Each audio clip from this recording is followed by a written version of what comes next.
Hello, Minnesota sports fans, and welcome to the Purple People Podcast. I would like to remind everyone to join in on the action on www.facebook.com/Purple People Podcast or tweet us on Twitter at Purple People Pod. I am Kyle West, and alongside me, as always, is Adam Carlson. Hey there, thanks for the introduction. I'd like to thank everyone for tuning in and giving us a listen. We really do appreciate it. You are a part of our Vikings family, just as we hope to be a part of yours. Our extended family, from us to you. No, not extended. They're my brothers and sisters. They ain't no cousins. But let's go into the game. I was going to say, we're both in surprisingly high spirits, all things considered. Definitely. That'll. I think that I'm more of a disbelief kind of thing.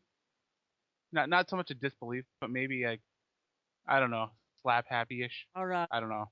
The jovial tone will end here in about 3 seconds. So things are gonna get pretty serious. Let's do our winners, and then let's do our losers, and then let's get serious. Okay. I got my serious face on. Let's get this done. The winner, I'll kick it off with my first winner is I got Everson Griffin. He picked up a key sack on third down for the Vikings, and that allowed us to actually tie up the game deep in the fourth quarter. And that was when the Vikings desperately needed someone to step up and make a play defensively, and Everson Griffin was the guy to do it. So he's a winner. Love seeing that from him. Yep, big play, big stop. Yeah. My winner was Blair Walsh once again. Now, I hate to repick him, but I have to because, let's be honest, there weren't a ton of winners in this game. Oh. Not a lot of winners.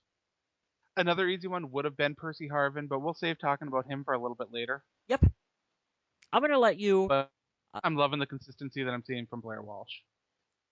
I'm going to break format here a little bit, and I'm going to let you do your loser, and then I'm going to get to my loser, and I'll explain why here in a second. So go ahead and do your loser first. All right, my loser is Phil Lodeholt. Now, I am someone who loves to defend Phil Lodeholt. I think he does have the talent, and he does have the ability to be a really good right tackle in this league, but he really needs to get those penalties under control. He had a couple big penalties in this game that caused a lot of yardage, made downs tougher to get, first downs, and honestly, for this team, right now, first downs are hard enough to come across. We don't need tougher situations for this offense. Most definitely. Who do you have for your loser? Most definitely. My loser, and I'm going to do a combination. This is going to be my loser and my end rant segment that we usually do at the end of the show. So I'm going to talk just briefly a little bit longer than what we usually do, but then this is my combo thing here. Sounds mighty fine to me. Okay, I'm going to do Jared Allen potentially costing the Minnesota Vikings the football game. Okay, they got Andrew Luck on 3rd and 16, in which Luck scrambles to his left for a gain of 1 yard, and Jared Allen hits him late and out of bounds around the legs. It is inexcusable for a player of Jared Allen's caliber to do this.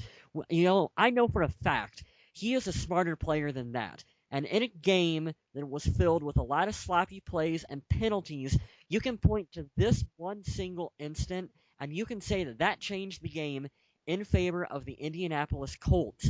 And now I personally have to wonder, is Jared focusing too much on achieving his own personal goal of the sack record and not focusing enough on what is best for the Minnesota Vikings? See, I got to agree with you there, too, because I'd understand these sort of mistakes from young guys that don't know a lot better. They're new to the scheme, new to the system, trying to get things figured out. I don't expect things like that from a guy like Jared Allen. No, he needs to play smarter. And then we've got his quote from the end of the game where he said, "I saw him. He's running, so I dove while he was still in bounds, and I didn't even hit him with my shoulder pads. I hit him with my arms. This is football, I thought.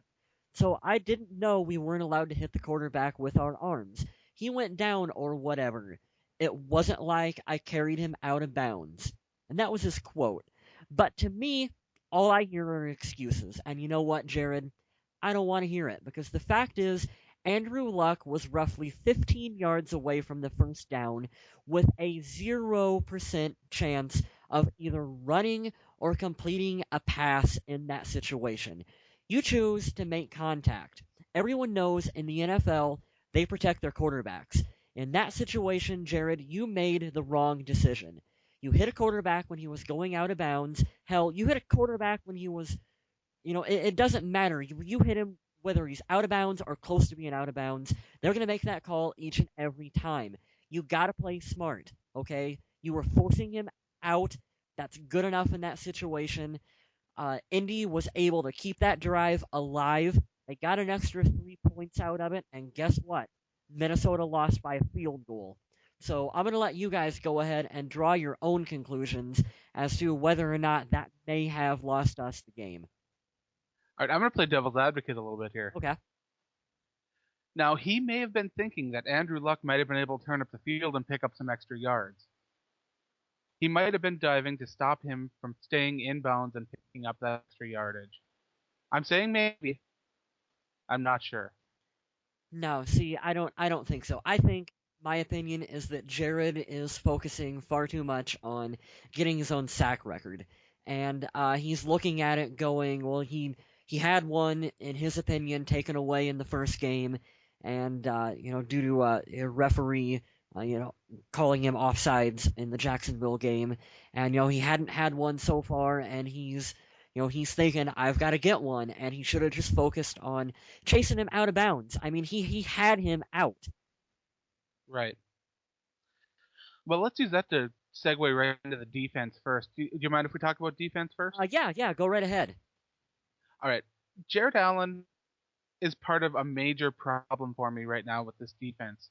The situation in Minnesota is that they're depending on this loose coverage to allow short passes and then tackles. Now that's just fine because the Vikings are decent tacklers. But the problem is that Robinson, who is playing well, he didn't get a lot of pressure this game. And neither did Jared Allen.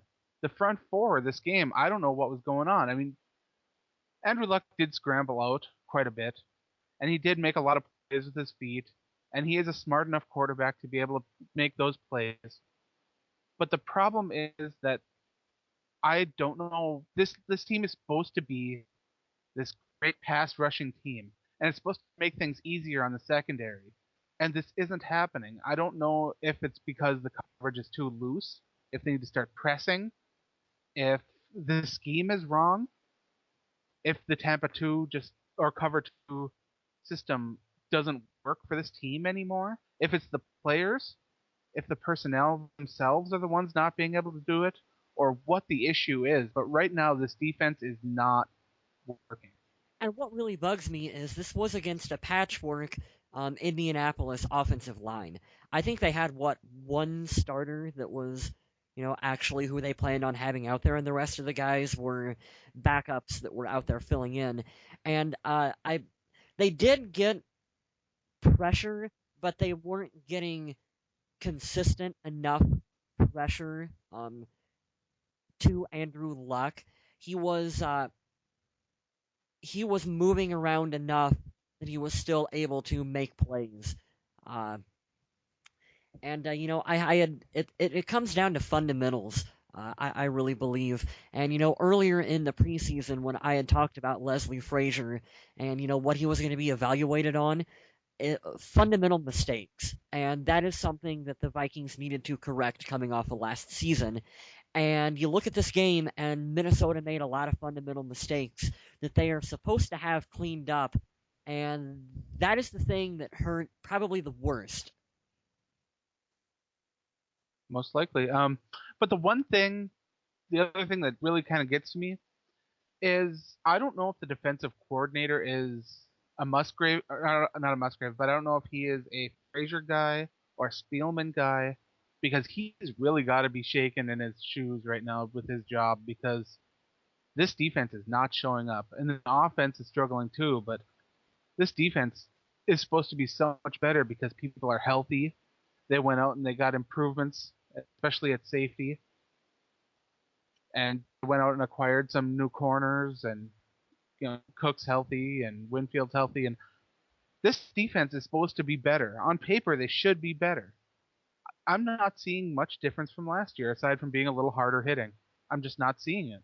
Well, they do got a lot of young guys on the team, and there's a lot of they're in a feeling out process, I think is the best way to describe it. Uh, just a little bit of trying to find who's going to play where and, who's going to be the players now that we're in the regular season that are going to step up and actually make plays on the field. Because it's one thing to flash in training camp, it's another thing entirely to flash in regular season. So, Right. it's always a process of just seeing who's actually going to be your playmakers on the team. I don't know. I'm just concerned with the lack of the secondary being able to make plays on the ball and how far off they're playing and allowing these 5, 6 yard passes, picking up a couple of yards. If you keep giving up 6 or 7 yards a pass, you are not going to stop many drives. Yeah, It's not going to happen. I mean, when we've got the game tied up and we know that we've got to stop Andrew Luck, and he goes out there and he's throwing, and he's getting 20-yard chunks at a time against our defense when we're in a situation where we know we've got to stop them. Uh, that should not be happening. Be happening. Uh, Now, I'm a pretty optimistic guy. I looked at that game earlier on, and I was okay. 2 scores, they can come back, they can do this. After the Vikings scored, tied it up, and there was 40 seconds left, 40 some, 46, something like that. And the Colts had 2 timeouts. I looked over at my friend the Viking fan friend that I watch games with, and I said, the Vikings don't have this. They're going to go down and kick a field goal. hmm And I shouldn't feel that way. But I knew with how loose the coverage was and how much they were going to play off that they were going to let that happen. hmm And part of it is Minnesota lacks offensive firepower at the moment. Other than Percy Harvin, who just had an absolute monster of a game, uh, other receivers are pretty quiet on this team so far. Oh, they definitely were. One of the things that, well, Harvin had 12 catches. You got to look at it that way. The rest of the team combined 15. Yeah, So that in itself says a lot. Michael Jenkins had 5 catches. Although he's a consistent guy, he's not going to be one of your big weapons. Kyle Rudolph's 3 catches. Stephen Burton's touchdown. Let's call it what it was. That was a fluke. that was a fluke. I like the guy. He's got a lot of physical talent, but that touchdown shouldn't have been his. Yeah. It landed right in his hands. Well, here's yeah, that was right place at the right time for Stephen Burton. Uh, my main thing that Vikings fans, a positive that they should take away from this game, is that last week, listeners of the show may remember that, I criticized Bill Musgrave and the Vikings offense for taking so long and getting Percy Harvin involved into the game. And you can see that it was a clear point of emphasis this week that they were going to get Percy involved early and often. And we've seen once again just how explosive and versatile of a player that he is. He led the team in receiving yards. Like you said, Adam, he had 12 receptions for 100. Yep. 12 receptions for 104 yards. Right. That is good. On the flip side of that, that should be opening it up for other receivers on this team to get the ball because defenses should be looking and going, we got to double team Percy, so that should leave someone else, one-on-one, get open on the field, go make some plays on the ball. We're not seeing Now, the hope. I was very close this game to naming John Carlson one of my losers, but at the end of the game, I didn't know if he even played. Yeah. Did he? I don't know. I didn't see him out there. That's a legitimate I'm not 100% sure. question. Well, they took a really long time getting Kyle Rudolph involved in the game, too. They sure did. I didn't. He only ended up with 3 catches, but he got 1 score. I guess that's nice, but He needs to be more involved. If And if they're going to keep running these two tight end sets, especially with Rudolph and Carlson, who are both decent blockers, I don't know. I'm just not thrilled with what I'm seeing so far from implementation of any of these offensive schemes. Yeah, if the Vikings are going to flourish offensively, they need to focus on getting Percy Harvin and Kyle Rudolph involved early and often in every game. It's just as simple as that. Now, Because until Jerome Simpson comes back, those are your two big offensive weapons on this team. all right, I want to touch on two things real quickly. Now, the first thing is that a lot of people are putting a lot of stock in Jerome Simpson's return, and I'm not as sold on him as a lot of you guys are. I know that he'll be able to help, but I don't know to what degree. The second thing that I wanted to say is I kind of wanted to call you out a little bit, Kyle. Okay, what are you calling me out on? Last week, you were upset with Musgrave for getting too fancy with play calls. Yeah. Okay, this week, we came out and we saw some of the simplest play calling ever. Lots of runs, lots of screens, lots of short passes. Yeah.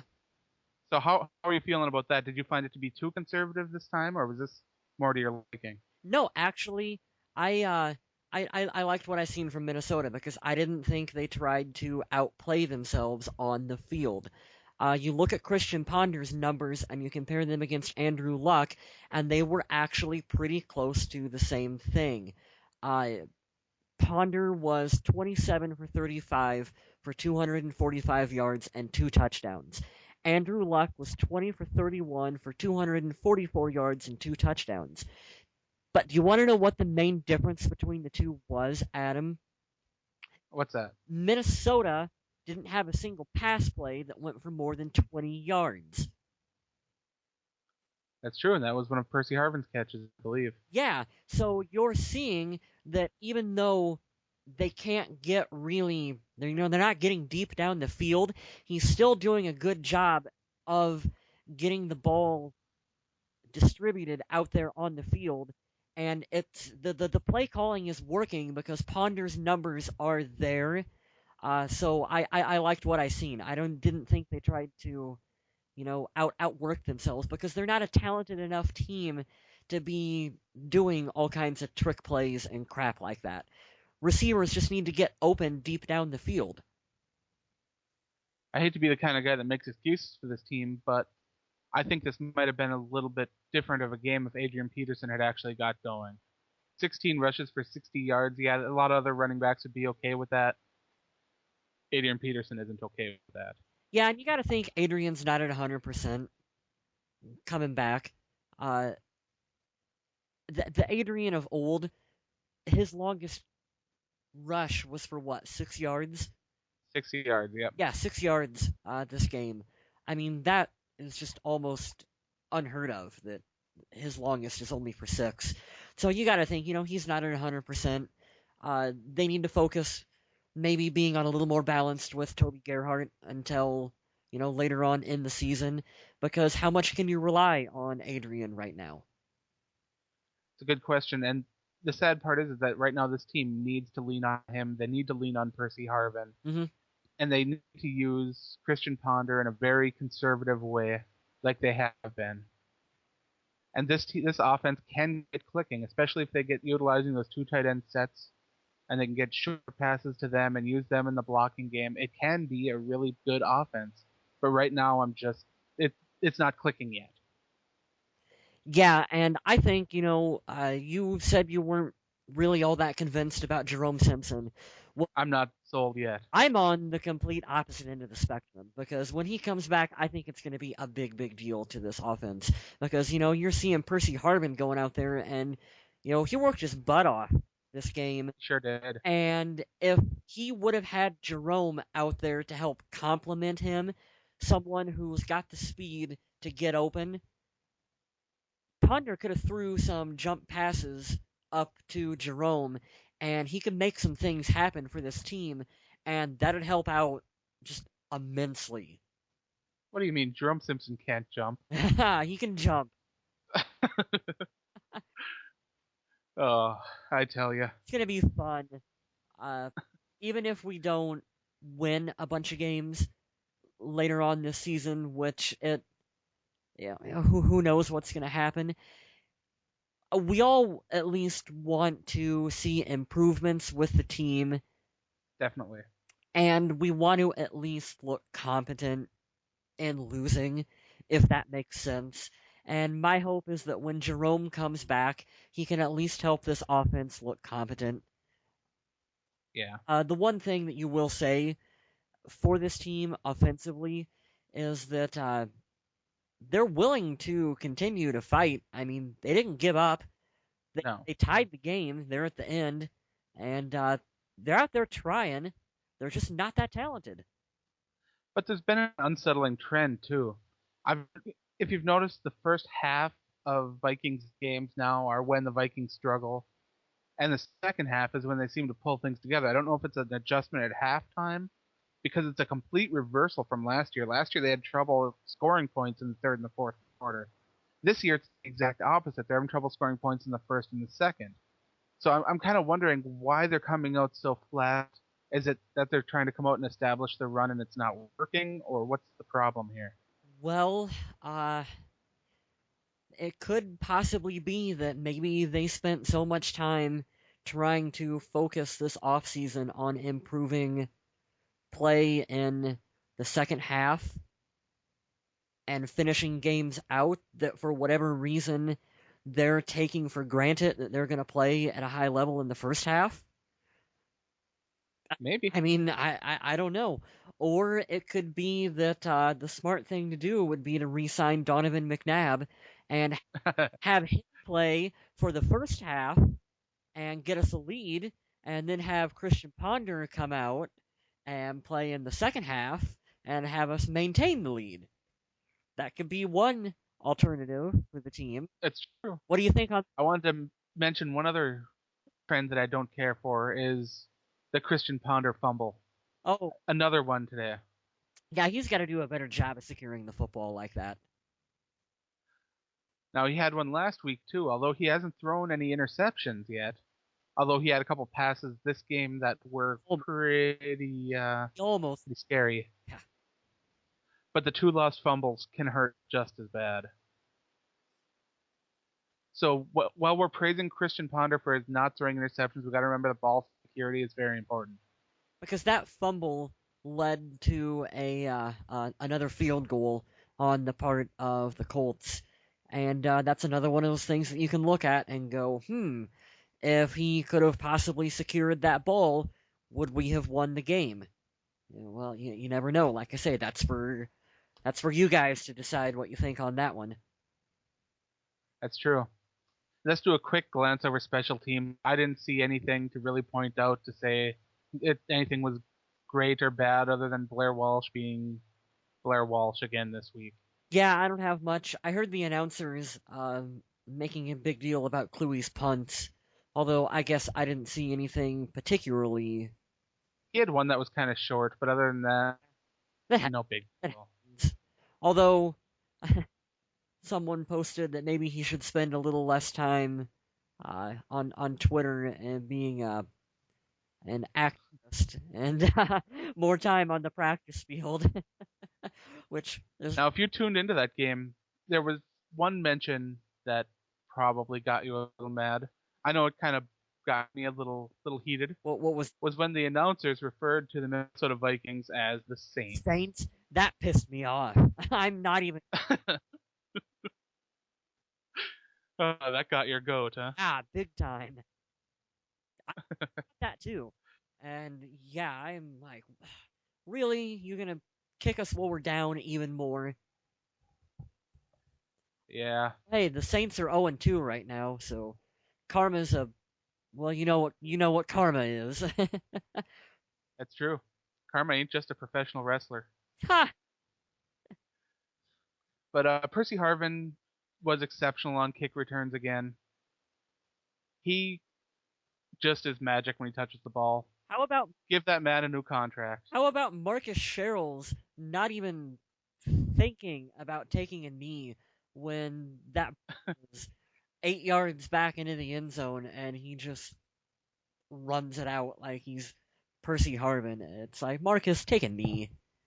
He's been doing that even last year. He just wants to go, and I understand that and I respect that. There, But sometimes not the best choice. take a knee, Marcus. Like we we need big plays on the team, but we don't need a. You're not Devin Hester and you're not Percy Harvin, so don't play hero above your skill set. I agree. I agree. Let's take a quick look at next week's game. How are you feeling about next week? Not too good. We didn't. I don't think either of us predicted that we were going to win this game, and No. after this week's performance, we're really not gonna win this game. My hope is that Minnesota can challenge them with our run game. I'm gonna hope that Adrian bounces back and plays really hard, and Toby has a game for the record books, and that'll be how we will be one of the first teams to really challenge them with the run and succeed while doing it. I think if we're gonna beat them, that's gonna be the way we're gonna do it. I've got an absolutely crazy stat for you. Are you ready? Yeah, I love crazy stats. Now, while we're recording this, keep in mind it's the fourth quarter of the Detroit San Francisco game, Score. and Detroit has not scored a touchdown yet. Okay. So, in the past 18 regular season games for the San Francisco 49ers, they have not allowed a rushing touchdown. You think Adrian will be the one to break it? I don't know, because this week I hope. I said that the Vikings would go to Indianapolis and win, Yeah. but the Vikings had never won in Indianapolis before, and that trend continued, so I don't know. Yeah, I don't know. It's something to look forward to for next week. But we all know what kind of a juggernaut the 49ers are. Yeah. And we all know what the Vikings have and can offer. We can't go into this game expecting the Vikings to go in and win by 40. It's just unreasonable. Oh, I know, Adam. I just thought of something. I know how we're gonna win the game. Ooh, go ahead. Come on, we got our secret weapon on the Minnesota Vikings roster, who, for some strange reason, hasn't been active for the first 2 weeks. And John Carlson. no, I'm talking about Adi Cole. I think it's time that the Vikings activate the beast and we unleash Adi Cole against the 49ers, and he just scores and scores and scores and win the game. Come on. Here's the thing. I love Adi Cole. I love that he can play any position from the linebackers. I love his heart. I love a lot about the guy. I was a big fan of his in college from the tape that I watched and from his character, and I just really want to see him do really well. But I'm not sure he's ready for it. But honestly, if this game gets out of hand, why not? Hey, he's got to be active so that they at least have the option to play him. If he's inactive, he can't play at all, and he's not doing us any good. So activate the man, Minnesota. Come on. Could definitely be interesting. So what part of the 49ers team scares you the most?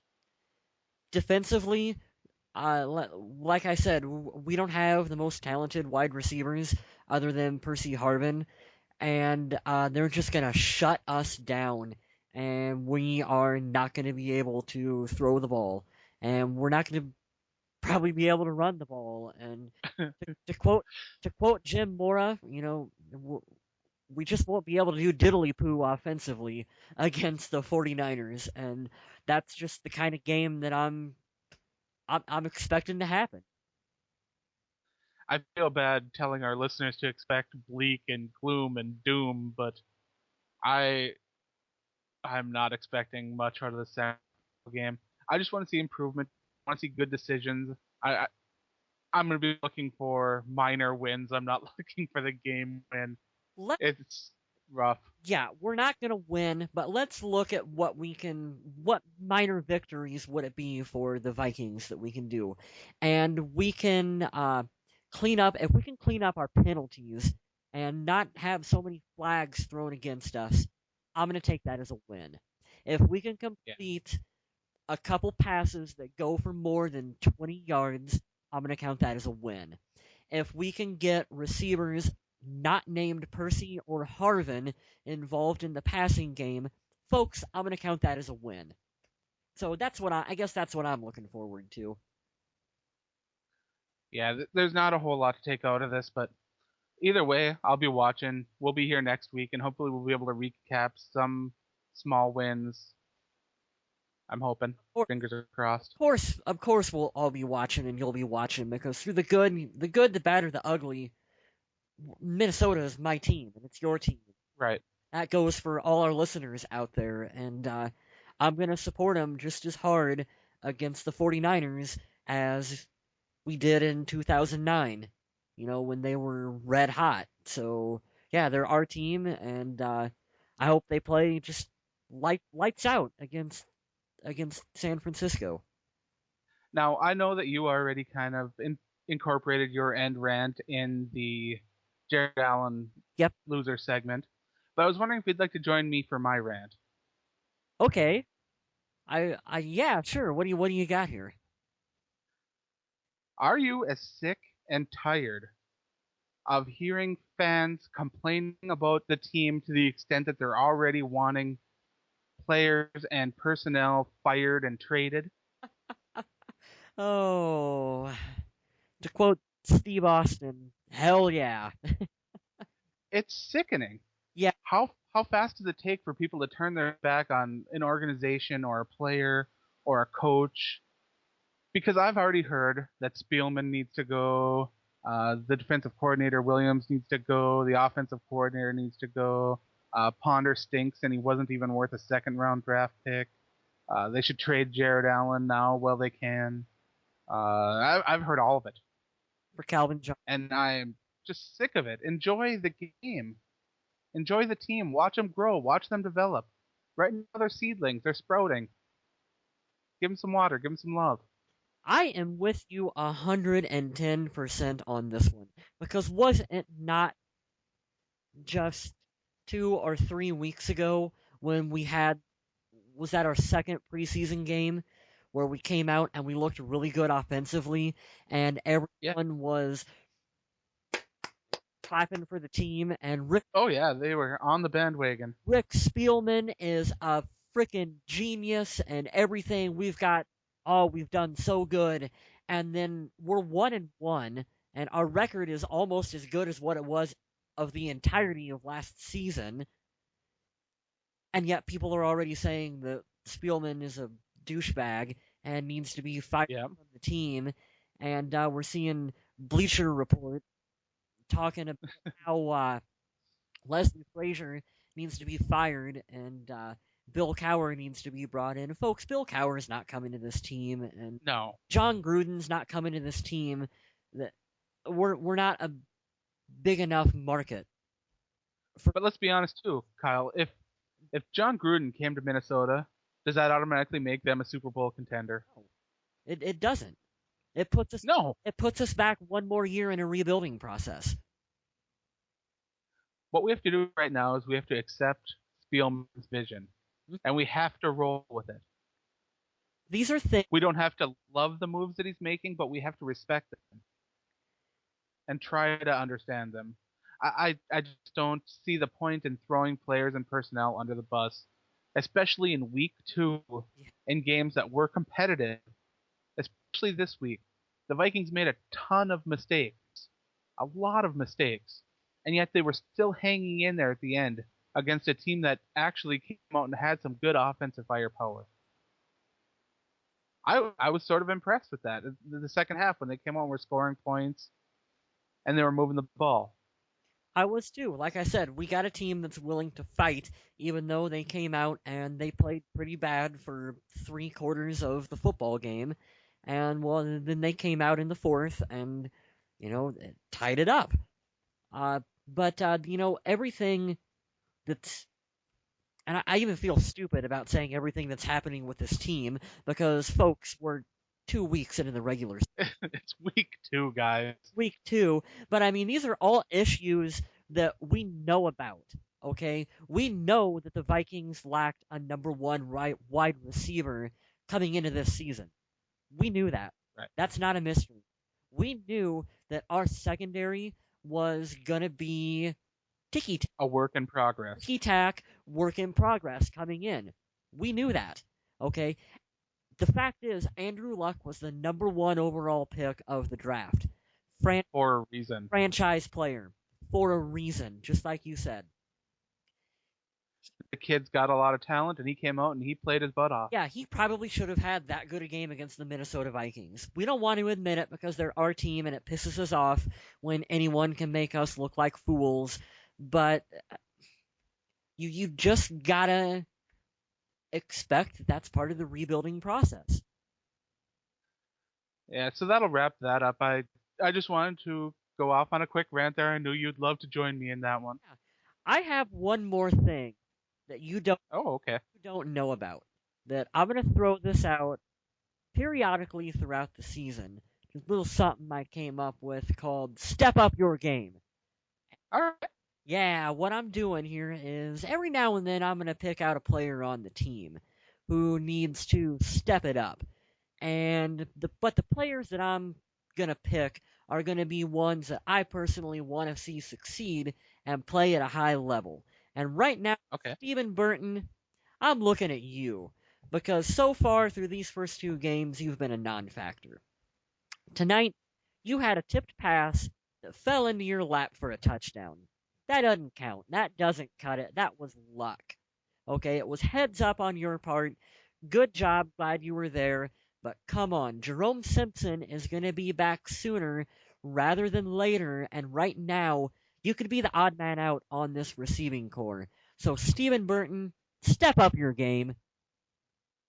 And Stephen Burton has the size, the talent, the speed to be a legitimate wide receiver. Maybe not a number one, maybe not a number two, heck, maybe not even a number three. But he could be a very good wide receiver. And I'm just not seeing it. I hope so too. And that'll actually do it. That's the end of everything that I've got. Yep. I'd like to take this opportunity to thank everyone for listening. I know that we did a lot of complaining and a lot of negative things were said, but keep in mind that we are here and we'd like you to join us. We are Vikings fans, hopefully forever, and stay classy, Minnesota.